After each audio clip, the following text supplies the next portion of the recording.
श्री असदुद्दीन ओवैसी जी।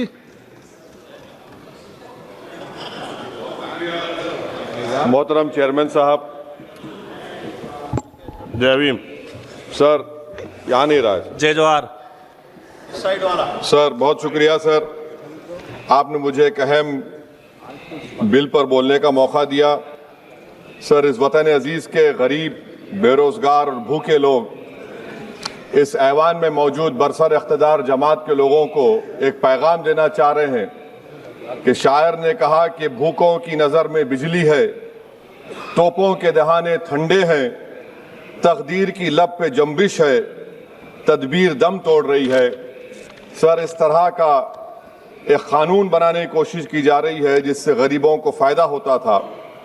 आज वो कानून जो डिमांड ड्रिवन गारंटी था, इसको हुकूमत बदल कर एक मरकज़ी माविन स्कीम के तौर पर नाफिज करना चाहती है। सर जब तक किसी पंचायत को नोटिफाई नहीं किया जाएगा, उस पंचायत में काम नहीं होगा। हुकूमत की ये पॉलिसी हमेशा ये रही है कि हर इख्तियार को हासिल करना चाहते हैं और एक डिक्टेटर की तरह वो हुकूमत को चलाना चाहते हैं। सर आप बताइए, मरकज़ी हुकूमत ये कैसे फैसला करेगी कि एक डिमांड ड्रिवन गारंटी को आप रियासत को बोलेंगे नॉर्मेटिव एलोकेशन कर दिया जाएगा, और अगर कोई रियासत उससे ज़्यादा अखराजात करती है तो फिर उनको उसका बोझ उठाना पड़ेगा। मुतालिबा पर मबनी गारंटी को एक सप्लाई डिमांड प्रोग्राम पे तब्दील किया जा रहा है। सर साल में 60 दिन ब्लैकआउट होगा, किसी को काम नहीं मिलेगा। इस ब्लैकआउट के 60 दिन के ब्लैकआउट से ख़वातीन को और जिनके पास ज़मीन नहीं है, लैंडलेस लोगों को बहुत बड़ा नुकसान होगा। ये कानून अगर बनेगा तो ज़मींदार खुशियाँ मनाएंगे और गरीब उस ज़मींदार के रहमो करम पर रहेगा।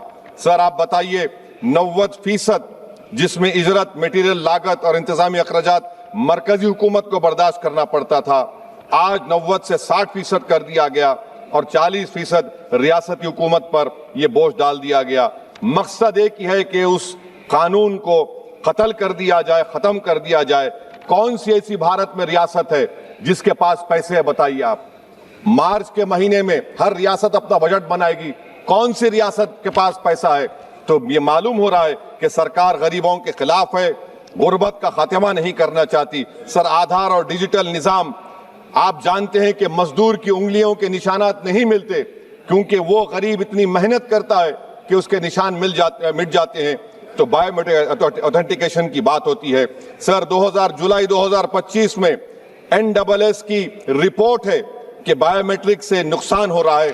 तो सर मैं इस स्कीम के और इस कानून के खिलाफ हूं और मैं अपनी बात को ख़त्म करता हूं कि किसी शायर ने अच्छा कहा था कि जिस खेत से दहकान को मैसर ना हो रोसी, इस खेत के गोशे गंदम को जला दो।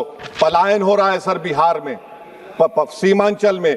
अब ये कानून अगर बनेगा तो सीमांचल में 1.5 करोड़ लोग पलायन करते थे।